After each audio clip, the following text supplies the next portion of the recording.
शहर से 4 GI tag थे। कतरनी चावल का टैग था, जर्दालू आम का टैग था, आपके भागलपुरी सिल्क का टैग था, जीआई टैग है, सब बर्बाद हो गए। सारे हस्तकरघा पैनी नजर रखे हुए हैं कि इसमें धांधली की गुंजाइश है, धांधली ना हो, और अगर ऐसा है तो हम कानून का भी नेता का चयन मुद्दों के आधार पर करें, शिक्षा और रोजगार के लिए करें, पलायन को रोकने के लिए करें। आप ऐसे जन स्वराज पार्टी के युवा प्रदेश अध्यक्ष जो तेज तराज प्रोफेसर डॉक्टर कुमार शांतनु आज दरभंगा पधारे। उनके तमाम युवा विंग उनका स्वागत करने पहुंचे मिथिलांचल परंपरा के तहत, और एक मखाना की माला जो लगातार वो पहन के हमेशा इस यात्रा में देखे जा रहे। वही बताते चले, आज तमाम संभावित प्रत्याशी जो जन स्वराज के हैं, दरभंगा के 10 विधानसभा के वो, और तमाम वो जो सदस्य है शुरुआत से जन स्वराज में 3 सालों से, वो सभी यहाँ पहुंचे। यहाँ पहुंचते उन्होंने सीधे केंद्र सरकार से लेकर राज्य सरकार के कई सारी योजना पे सीधे कटाक्ष किया, सवाल पूछा। कई सारे प्रोडक्ट जो बिहार के थे उस पर जियो टैग लगा, आज वो कहाँ पे, उसकी क्या स्थिति है, युवाओं की स्थिति क्या है। उन्होंने कहा कि ये जो बस्ता है वो बिहार के विकास के लिए बस्ता होगा, बच्चों की शिक्षा के लिए, अच्छी स्वास्थ्य रोजगार के लिए यहाँ ये बस्ता हमें मिला है, और 243 सीटें इसी बस्ते में आएंगे, पूरे कॉन्फिडेंस के साथ बोले। तो सुनिए एक्सक्लूसिव इंटरव्यू प्रदेश युवा अध्यक्ष प्रोफेसर डॉक्टर कुमार शांतनु का। हमने दिया है लोगों को। आप यहाँ पर बताइए कि कितने बड़े और मध्यम और छोटे इंडस्ट्रीज लग रहे हैं। कोई भी उद्योगपति बिहार में आकर यहाँ की ब्यूरोक्रेसी की वजह से अपना उद्योग नहीं लगाना चाहता है। आप किस उद्योग की बात करते हैं? आप अपने गले में एक बहुत सुंदर सी माला रखे हो जो मिथिला की शान मान है, मखाना। एक बोर्ड का गठन कर दिया यहाँ पे। हाँ, ये बात आपने ठीक कही। एक बात बताइए, उनके घोषणा से पहले दरभंगा में मखाना इंस्टीट्यूट नहीं था, रिसर्च सेंटर था ना। आपने उसको कहा कि हम थोड़ा सा और ग्रांट दे देंगे, एक बोर्ड बन जाएगा। आप उससे पूरे बिहार की विकास की धुरी और को बदल देंगे। मैंने ये माला इसलिए पहना है क्योंकि ये मेरा गहना है, ठीक है। ये हमारे धरती का पहचान है, ये दरभंगा की पहचान है। उस सम्मान के लिए मैंने इसको पहना है। लेकिन बिहार में मधुबनी पेंटिंग से लेके जितने जीआई टैग्स हैं, शायद ही किसी राज्य में इतने जीआई टैग्स होंगे। हमने किसी के ऊपर कोई काम नहीं किया। मैं पिछले दिनों भागलपुर गया था, एक शहर से 4 जीआई टैग थे। कतरनी चावल का टैग था, जर्दालू आम का टैग था, आपके भागलपुरी सिल्क का टैग था, जीआई टैग है, सब बर्बाद हो गए। सारे हस्तकरघा जो उद्योग है वो खराब हो गए। जिम्मेदारी कौन लेगा? बिल्कुल, जिम्मेदारी कौन लेगा?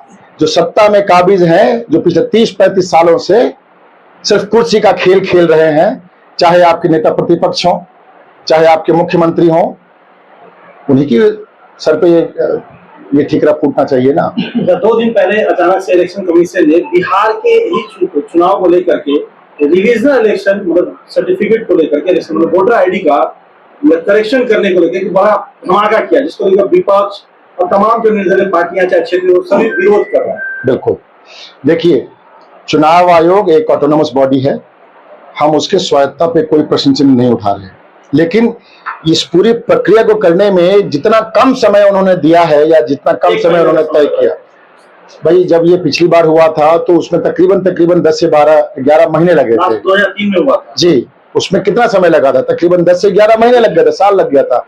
आप उसी प्रक्रिया को सिर्फ 1 महीने में करने की बात कर रहे हैं, ठीक है। तो हम बिल्कुल पैनी नजर रखे हुए हैं कि इसमें धांधली की गुंजाइश है, धांधली ना हो, और अगर ऐसा है तो हम कानून का भी। ममता बनर्जी से लेकर राहुल गांधी विपक्ष के बड़े नेता वैसे तो कहेंगे कि ये बाईपास एनआरसी है। मैं कह तो रहा हूं कि हम इस पे बहुत पैनी नजर रखे हुए हैं, और अगर इसमें धांधली होती है तो हम कानून का दरवाजा भी खटखटाएंगे।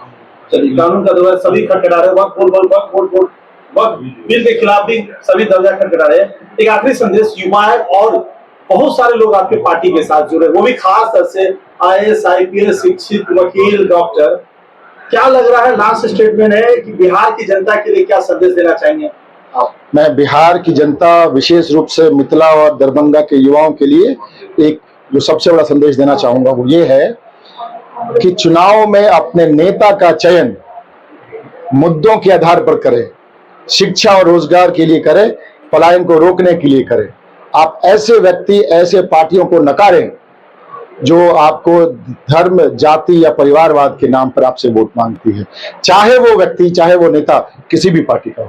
चलिए, आपने तो कहा कि धर्म और जाति छोड़ करके बिहार तो जाति और धर्म पे अक्सर वोट देते आए हैं। जी। क्या लगता है कि इस बार ये दोनों जुम्मे न चल करके जन स्वराज का जो नारा है बस्ता को लेकर, शिक्षा, बेरोजगारी को दूर करना, अच्छा स्वास्थ्य, देखिए, धर्म और जाति की आड़ में लोग परिवारवाद पनपा रहे हैं। वो कहते हैं कि हम एक जाति के समूह हैं, हमें ये पूरा समाज वोट देगा, लेकिन वो टिकट किसको देते हैं? अपने बेटे को, अपनी बेटी को, अपने चाचा को, अपने भतीजे को। तो जातिवाद के नाम पे, समाजवाद के नाम पे, एक समाज के नाम पे वो सिर्फ परिवारवाद पनपा रहे हैं।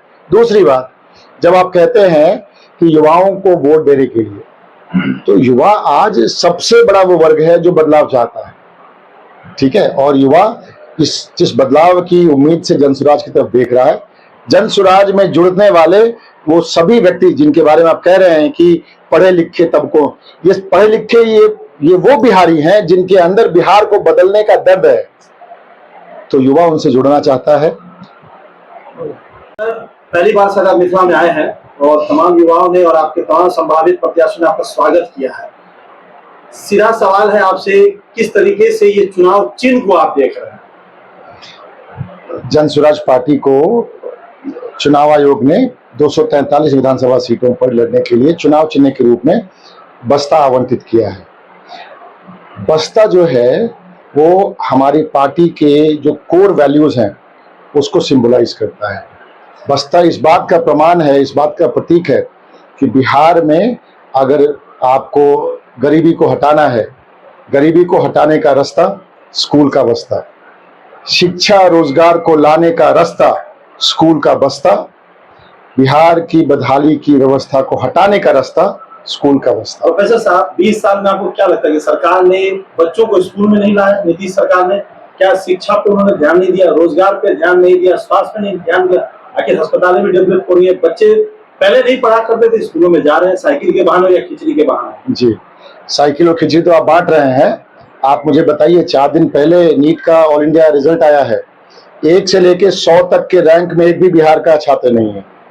ये आपके और हमारे मुंह पे एक तमाचा है कि बिहार की शिक्षा स्थिति इतनी बदहाल हो गई है कि पूरे भारत में 1 से लेके 100 तक के रैंक में एक भी नीट का बच्चा नहीं है, बिहार का बच्चा नहीं है। तो ये तो साफ साफ बता रहा, आपके रिजल्ट बताते हैं। क्वालिटी एजुकेशन नहीं है, बिल्कुल नहीं है।